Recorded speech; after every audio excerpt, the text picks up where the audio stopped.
Hey, what's up, guys? Trader Supremo here. Okay, Wednesday. Wednesday is usually the time of the week where we have a reversal or continuation, no? So, ano na yung possible mangyari sa market in a intra-week or intraday basis, okay? So, hindi po ito high time frame. So, wala po tayo dito high time frame, no? So, start tayo kay Theta, no? So, para Theta. So, we have this dump sa previous week low. So, I guess we are having this reversal, no? So, meron akong partial entry. So, just in case. So, yan. And meron din tayong moving average dito na gamit ko. Okay. So, itong moving average is based on my strategy, no? So, hindi ito yung normal na moving average na 50 daily, ganyan, hindi. So, meron akong setup dyan na depende sa kung paano ko siya gamitin, ano? But still, ito lang po ay confluence when it comes to my strategy, ano? Still, strategy is trading the range, trading the key levels, ano? So, ito, I think this is good setup, no? So, siguro kailangan ko lang ng konti pang confirmation na magkakaroon tayo ng, for example, break nitong high, no? Or it doesn't matter as long as your entry is here. I think and then meron kang stop loss around dito. I think that's an ideal entry kasi hindi natin masasabi unless magkaroon tayo ng breakdown, no? Kasi tandaan niyo po na ito po ay yung buying area, no? And then once na magkaroon tayo ng price trading below here, then that's your invalidation. At least wala kang magagawa, no? The invalid yung trade, you risk 5% and then you lose 5%. Kapag nanalo ka, for example, 3:1, then you have 15% additional to your capital, no? So, yun yung nakikita ko dyan. So, good tayo kay Theta. I think Theta is a good trade here, around dito, no? So, wag lang babagsak dito, around dito sa area, no? So, that will invalid yung idea, no? So, again, so, ito again, near, same as Theta, no? So, nasa around previous week low tayo, which is a good entry. Nagkaroon tayo ng sweep dito sa previous day low. And then we have a 3 push up. And then nagkakaroon tayo ng retracement sa support, which is a good indication. Okay. So, I think bulls in control. Ano? Sa intraday, intraweek to, mga kapatid. Ano? So, wala akong sinasabing high time frame. Ito po ay paraan ko lang na pagka-trade sa intraday, intraweek. No?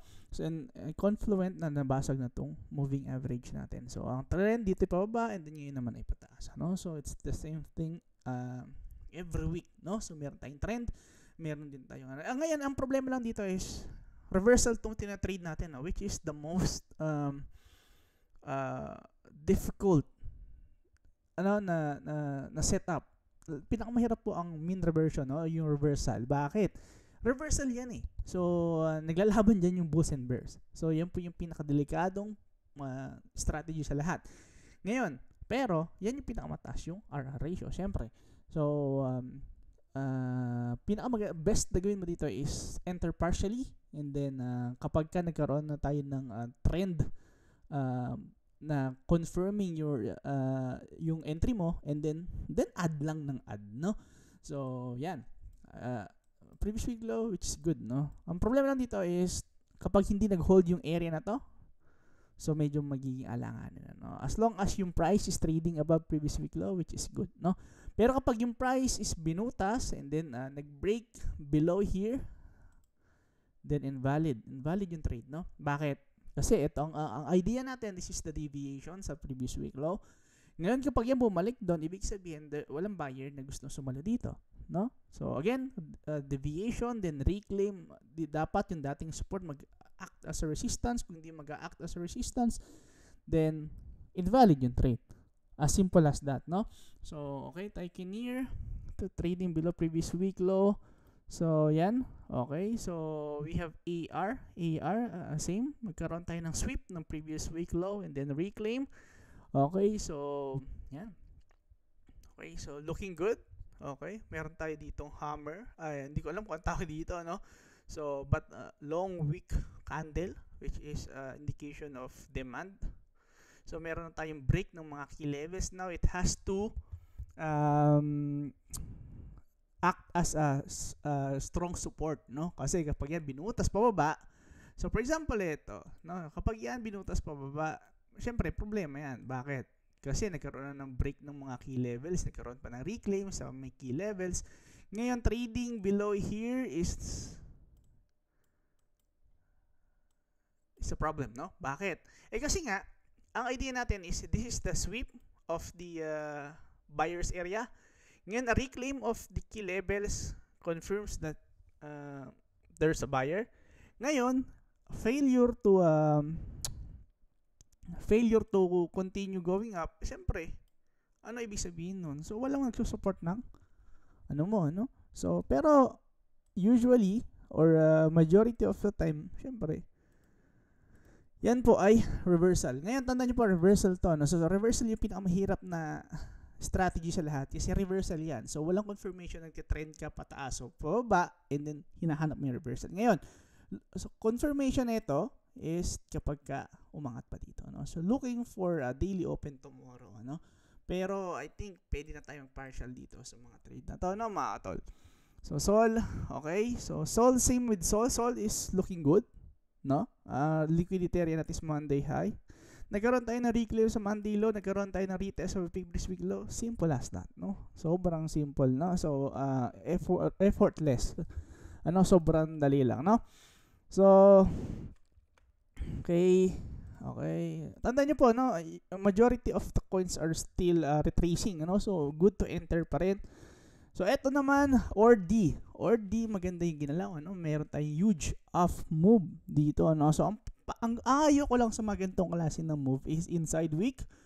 And then, nagkaroon tayo ng pump day. So, usually, nagkakaroon tayo ng dump day after, Tandaan niyo po yung vibration. Everything that goes up, goes down. Everything that goes down, goes up. Kaya medyo alanganin ako pag dito, So, pero still looking good kasi nagkakaroon tayo ng retracement, and after a retracement, nag-reclaim sa key levels, which is an indication of a strong coin, Pero gaya ng ginagawa mo, ang kailangan mo lang naman is 1 to 2 trades. So, kailangan mo lang hanapin kung ano yung best dun sa may strategy mo, So, here, I think this is a good example as well ng Ethereum.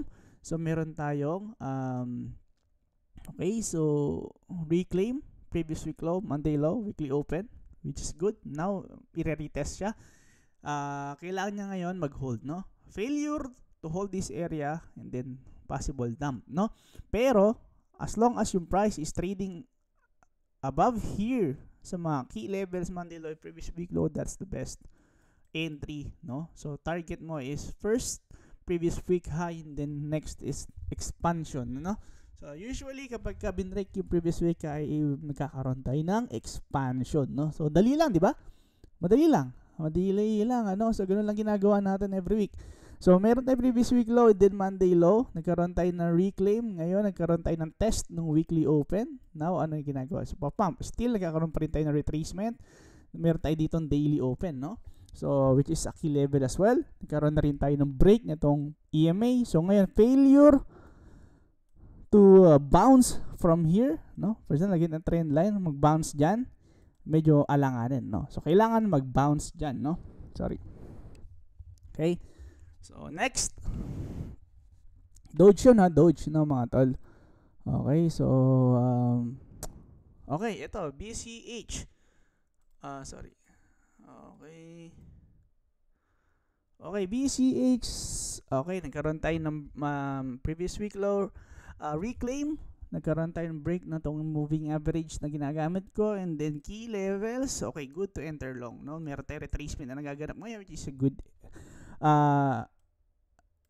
area to enter long, Then target mo is Monday high, and then a possible previous week high, and then a possible expansion kung magkaroon tayo ng break, Okay, next one is simple lang, di ba? Wala tayong kailangang i-analyze. Ipa-plot mo lang itong mga indicators, and then yun na yun, Okay, so ito medyo extended na. Bakit? Kung gusto mo ng reclaim, okay, kung gusto mo ng reversal, syempre gusto mo magkaroon tayo ng sweep sa mga key levels, and then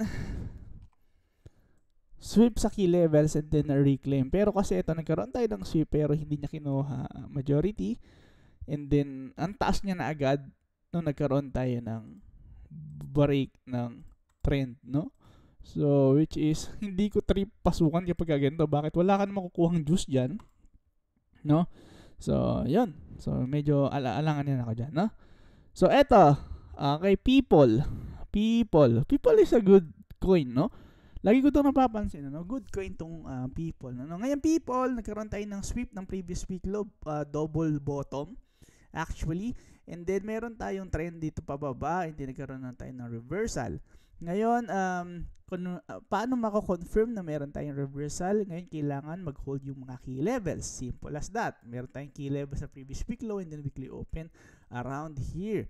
No? So, kailangan mag-hold yan. Failure to hold, ibig sabihin, walang buyer. Simple as that. No? So, ganun po mag-trade ng intraday, intra-week. No? So, ganun lang siya kasimple. Wala kang kailangang i-analyze yan. Kailangan mo lang i-plot tong mga key levels and then tingnan mo lang kung okay, mag-hold ba yung price, nagkakaroon ba ng bounce, ganun lang kasimple. So, for example, dito, nagkaroon tayo ng reclaim, nagkaroon tayo ng break, no, sa key levels, no. Ibig sabihin, okay, so, hindi ito yung support na nire-respect ng coin. So, ano gagawin mo? So, forget mo muna to, ignore mo muna to, and then look for another coin, no? Kasi, wala naman tayong magagawa kung ano man gawin yan eh.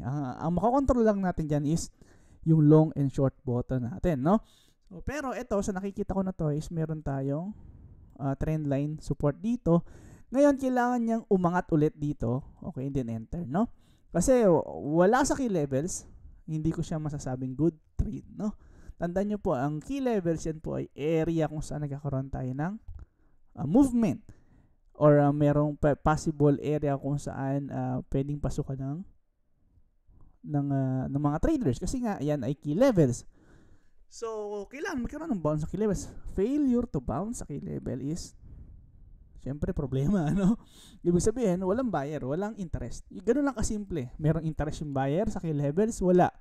So, ngayon, reversal yan. Ngayon, pagka nag-reverse yan, syempre, there are lots of strategy na pwede mong gamitin for continuation, no? So, meron tayong panibagong strat yan for continuation, no? So, yun yung mas madali kasi continuation na yun, alam mo nang tataas yun. Ang kailangan mo lang is retracement area, no? So, mas madali yun, kapatid. No? Ito is reversal kasi ito pinakamataas yung RR. So, dun, maganda tong maganda siyang i-trade, ETC, no? So, ito ayaw ko sa ETC, no? So, wala siyang major test ng mga key levels. So, medyo iwan ko muna yan. Kumbaga, pangit lang yung construction, pero maganda yun, no? For example, etong core. Core is looking good for me, no? So, nakakita mo na nagkaroon tayo ng sweep ng previous week low and then yung price is trading above previous week low or key levels, no? So, ang gusto ko lang makingyari dito is, for example, ito. Yan. Okay, dapat hindi siya mag-trade below here, no? So, yan. So, gusto natin makakita ng strength or bounce dito sa area nito, no? Especially daily open. So, kailangan magkaroon tayo ng bounce, no? Failure to bounce, syempre, medyo alanganin tayo, no? Especially, this is the area kung saan nagkaroon tayo ng drop, no? So, kailangan mabutas natin tong resistance na to sa lower time frame, no? So, okay. Mu, no? Mu, okay. Meron tayong reversal dito sa previous week low. Ngayon, nagkaroon ng pump. Nagkaroon tayo ng reclaim dito sa previous day low. Problema ko lang dito is medyo extended na agad, no? Nasa key levels na agad ng resistance. Pero siguro papasukan ko to. So, sa retracement, no? Retracement, what do you mean by retracement pagka ganito? So, gusto ko muna ma-break tong na previous day high o yung high of the week. Ito kasi is considered high of the week, no? Oh, high of the week. Once yan mag-break, so look for retracement. So possible, okay, meron tayong channel na ganito. And then look for retracement, no? So 1, 2, 3, and then retracement, and then pump, no? Usually daily open, no? So, yan. No? So, ganoon lang kasimple. No? Mas madali yung continuation kasi yun ay meron ko ng confirmation na pataas. Ang kailangan mo lang is logical area to enter long, no? So, yun. Okay, pare-pares lang, di ba? Yun sinasabi ko, no? Pare-pares lang yan. Ngayon, dito lang tayo magkakatalo. Magkakatalo lang yan. So, ano yung coins na sa tingin mo yung magpe-perform na mas maganda compare sa dito sa coins? So, kasi ang kailangan mo lang namang i-trade ng coins is 1 to 2 trades a week. 1 to 2 trades every opportunity. No, hindi a week, no? Kasi medyo kulang 'yun, ano? So, 1 to 2 trades every opportunity. Kasi every week dapat meron kang makikita opportunity. So, okay, so kailangan natin makita. Jasmine, looking good. Looking good. Napakaganda na itong Jasmine. Nagkaroon tayo ng previous week low retracement. Sweep. Okay, so anong tawag dito? Failure breakout. Nagkaroon ng breakout sa previous week low. Nagkaroon ng reclaim. Anong tawag doon? Possible swing failure or failure breakout sa interweek level. So, ano ang gagawin? Siyempre, mag-expect ka ng pataas yung market. Kasi nga, nung pababa, tinulak pataas. Ibig sabihin, hindi successful yung breakout. Logic lang, 'di ba? Di ba? Parang sobrang simple lang. So, magkakatalo lang tayo dito kung paano ka mag-risk. Okay, for example, ganito pala yung sinabi ni Mervin ngayon. So, gagawin ko to, isasagot ko ito. Isang trade mo palang talo ka, sinisi mo pa ako. So, hindi ganun yon. So, ang gagawin mo is, for example, meron kang sistema, 5% risk per trade. Then, risk 5% lang. No? So, you don't have to risk yung whole account mo, no? So ito po ay labanan ng pasensya, no? Labanan ng pasensya. Again, ito po ay reversal kasi po ang tine-trade natin is failure breakout. Labanan po nito ay reversal, no? Reversal. So medyo risky yan, pero mataas yung reward. High risk, high reward. Ngayon, once ma-confirm natin na meron tayong expansion, o magkakaroon tayo ng confirmation na ang trend is pataas, then ang daming strategy na pwede mong gamitin para doon. Pinakamadali yun, no? So, isa na yun, yung moving average na magagamit mo siya ng madali, no? So, yun lang muna. So, kahit na gaano karaming coins na i-analyze sa inyo, no, isa lang at dalawa lang yung trade na papasukan ko. So, yun yung problema ng coins kasi ng strategy na to. Kasi madali yung strategy, andyan na lahat, unang tingin mo pa lang, alam mo na gagawin mo. Ang problema, sobrang dami, medyo ma-overwhelm ka. Ano ba yung kailangan kong gawin? Okay, again, meron tayong Sunday high breakout here, which is a failure. And then nagkaroon din tayo ng previous week low, which is key level, breakout, and then reclaim. So, sa tingin ko, mas lamang itong kasi nagkaroon ng break na Sunday eh. Ibig sabihin, market wants to go up. Ngayon, kapag mabibili ka, buy low. Hindi naman sinabing buy high. So, buy low. Saan buy low? Monday low, previous week low. Simple, di ba? Basic. So, ganoon lang yung gagawin, no? So, yun lang muna. Pare-pares lang naman yan. Okay? So, again, sa mga gusto nang matutunan tong strategy, meron tayong ng strategy na to. So, may tradersupremo.com. Pwede, o kaya message nyo na ako sa Facebook, pwede, no? And then, sa mga gustong sumuporta sa channel natin para meron tayong palaging ganito is, download nyo lang yung link ng mga exchange below, no? Kahit isa lang dyan. No, so kung ayaw mo naman kasi akala mo yayaman ako dahil doon, then okay lang din, no? So na-appreciate ko pa rin na nanonood kayo dito, no? So yun lang mga kapatid, no? So yun lang, and then tingnan natin bukas kung magkakaroon tayo ng expansion, then magme-message gagawa ulit tayo ng video, no? Again, lahat nagre-retrace, so advance ko sa inyo sinabi. Wala pang nagpapump diyan ng expansion, wala pang nagaganto. Lahat yan pa-retrace pa lang. Okay, sa key levels. Ngayon, bantayan nyo lang, ano? So, kung hindi mag-hold, syempre, babagsak. No? Simple lang, huwag nyo pa komplikaduhin yung mga bagay-bagay. No? So, ang kailangan mo lang, scroll, and then decide. Risk, ano lang yung kailangan mo i-risk. Okay? So, yun lang mga kapatid. Failure to bounce dito sa key levels, fine. Tapos ang laban. Okay, relax. Wait, hinto ka ulit. Kung ganun pala, the possible breakdown. And then, meron na naman tayong strategy para doon. O, meron ka ngayon, papasokan ulit. Simple as that, no? So, yun lang. Another video tayo bukas. Kailangan lang natin malaman kung saan pupunta yung market. Kailangan natin ma-confirm na meron tayong market pataas. No? Or confirmation na magkakaroon tayo ng market na pataas. No? So, yun lang mga kapatid, no? God bless.